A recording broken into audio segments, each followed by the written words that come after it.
approximately 72 hours, I will be turning 70 years old. It's okay to applaud. It's great to be at an age where you get an ovation just for breathing. Plus which, look at me, I'm doing stand-up comedy. The only hard part is standing up. But you know the really weird thing about suddenly turning 70? Suddenly it's too late to die young. I mean, you see an obituary and somebody's in their 50s and you're like, oh no, what a shame, what a shame. And if they're in their 60s, too soon. But if they're 72, you're like, meh, they have a good life. So I used to be very reluctant to say my date of birth out loud. Like, you know, you go to the drugstore and the pharmacist is like, date of birth? And I'm like, what? Now I say it loud and proud. October 19th, 1954. And do you know why I say it loud and proud? Senior discounts. Oh my God, we boomers get discounts on everything. At the movies, at the gym, on the trolley. And it's kind of not fair, because I want to tell you something. We boomers have all the money. By a round of applause, do we have any Gen Zs and millennials here tonight? God bless you. I am truly sorry.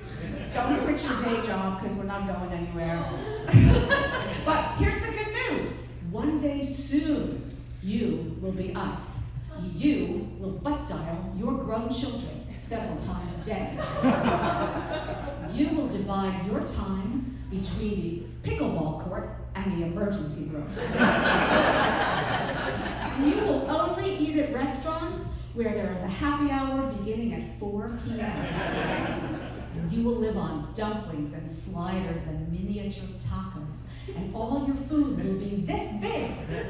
And you will only drink house wine, and it will always be a blend. But when the bill comes, it'll be $16.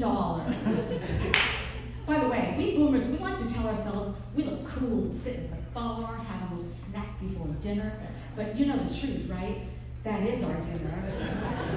We have to go to bed at 7:45 so that we can get up at 3:30 and start butt dialing you.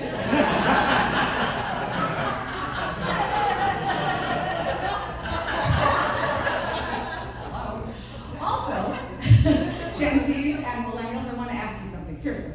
So I could be like your mom's age, more or less, right? So how would you feel, seriously, if your mom was up here doing stand-up comedy? Oh, that's great, because I have a 31-year-old son. I think he's a little cringed out, to be honest with you.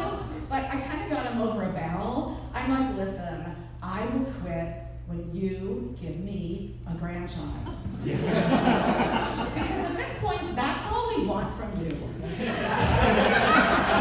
I mean, we love you, but we are over you.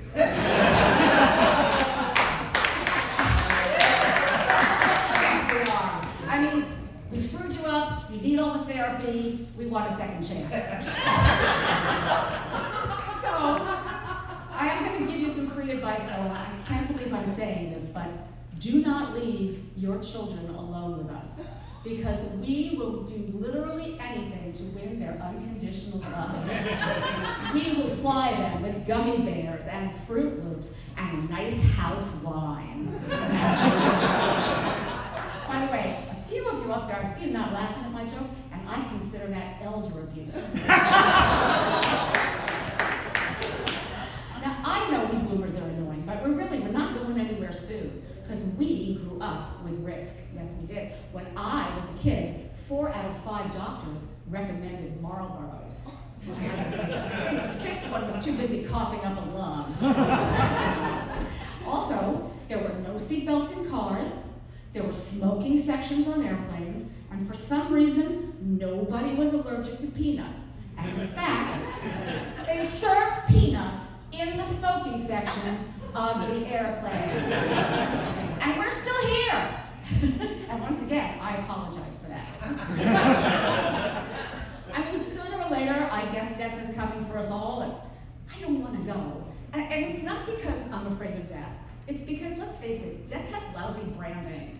I mean, what was they said as your death concierge? It's the Grim Reaper, the guy with a black hoodie, and he's got this kind of round, curvy tool with a saw teeth that looks like a weed whacker. I think they call it a scythe. I'm like, dude, what's with the scythe? Like, are we going to be doing yard work in the afterlife? I mean, if death is so smart, why does he send creepy Reaper guy? You know, he might as well send P. Diddy with a bottle of baby oil.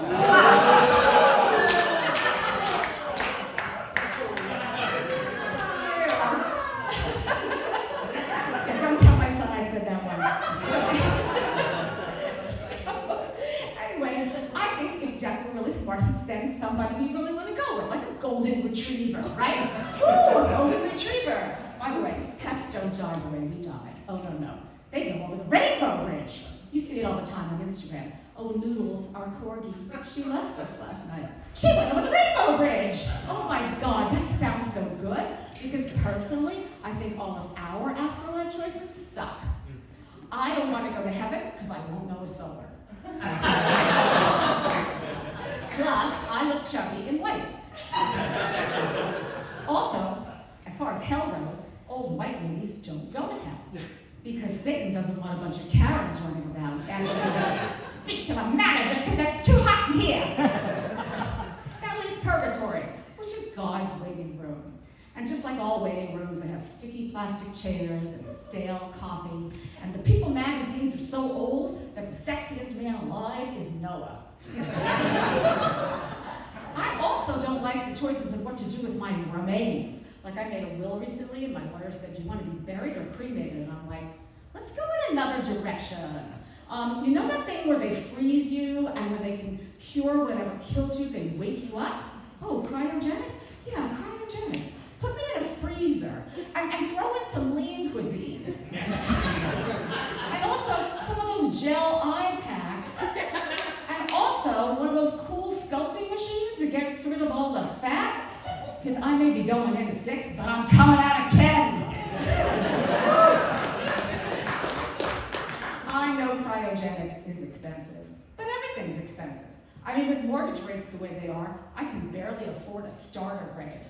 But at least I know what I want my tombstone to say, and that's